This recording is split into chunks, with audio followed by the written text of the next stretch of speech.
Hey guys, be here with our next installment of First Four Fridays. My hair is getting a little big.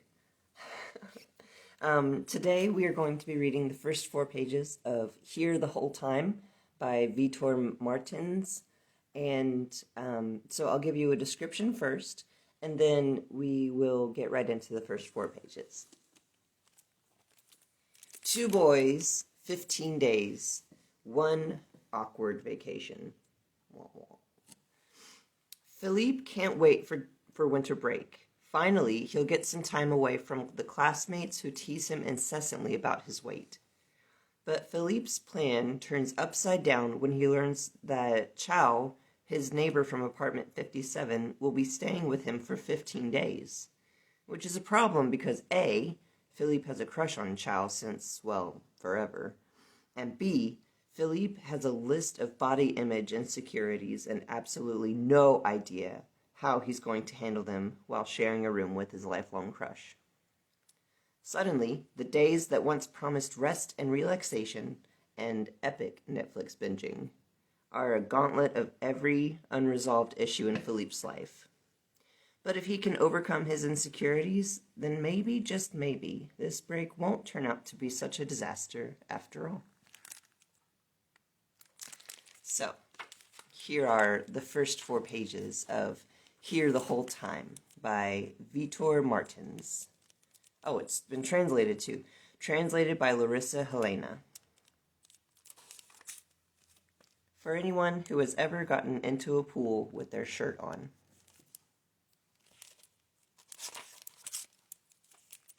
Before. I am fat. I'm not chubby or husky or big-boned. I'm heavy.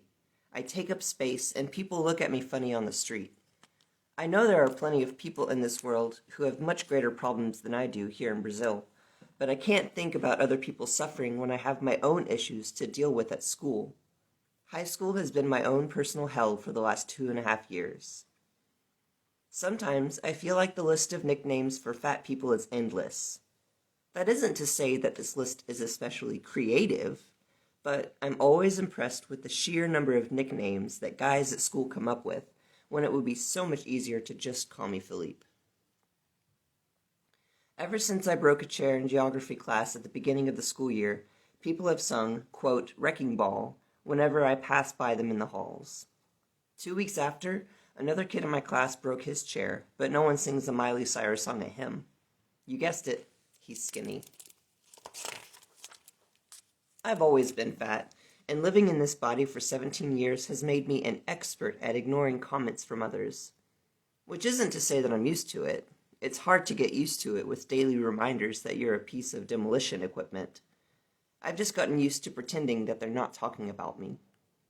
Last year, without telling anyone, I bought one of those teen magazines that come with boy band posters inside. I like boy bands, more than I have the courage to admit.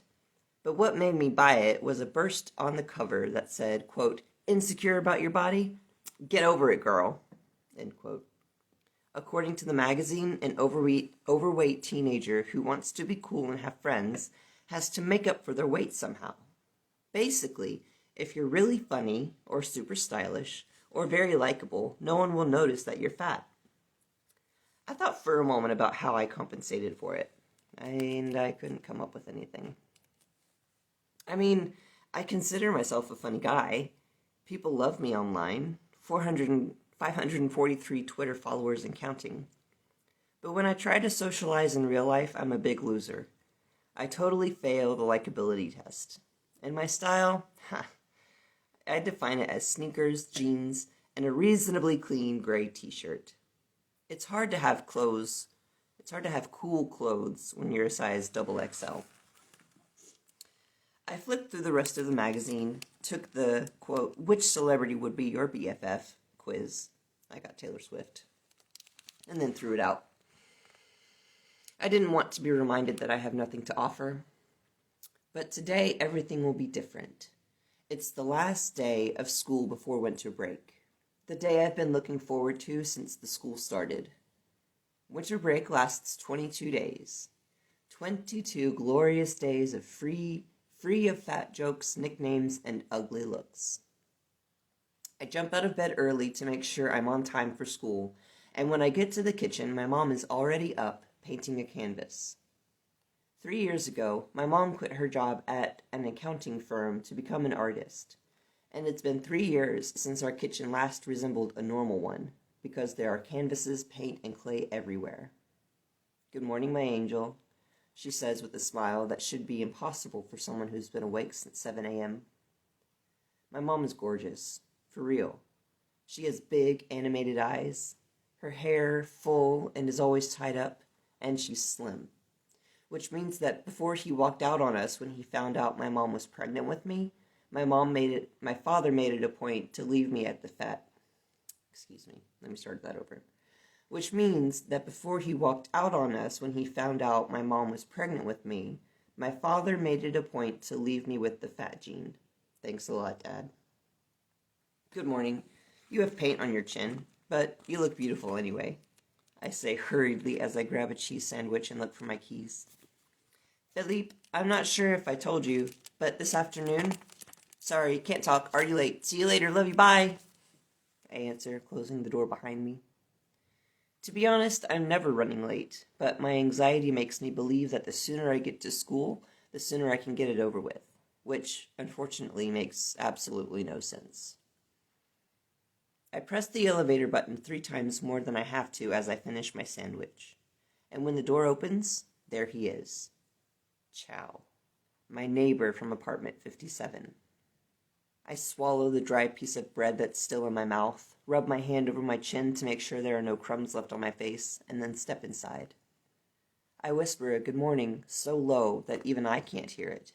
He doesn't respond. He's wearing earbuds and focusing on a book. I wonder if he's really listening to music while reading, or if he's the kind of guy who puts earbuds in so he won't be bothered. If option 2 is the right answer, I can't say I blame Chow from apartment 57, because I always do that too. The elevator takes about 40 seconds to go from the 3rd floor, where I live, to the ground floor, but it feels like 40 years have passed by the time the doors open again. I just stand there, not knowing what to do, and Chow walks out without even noticing that I was there. I wait 3 minutes in the hallway before leaving the building. That's a bummer.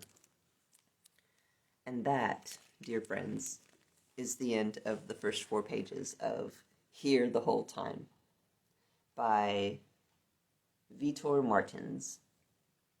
If you would like this book, you can get it at the library, and you can get other new books here at the library whenever you come to see us. So, we'll see you here. Alright, guys. Until next Friday, you all be safe, be kind, wash your hands, and we'll see you on Friday.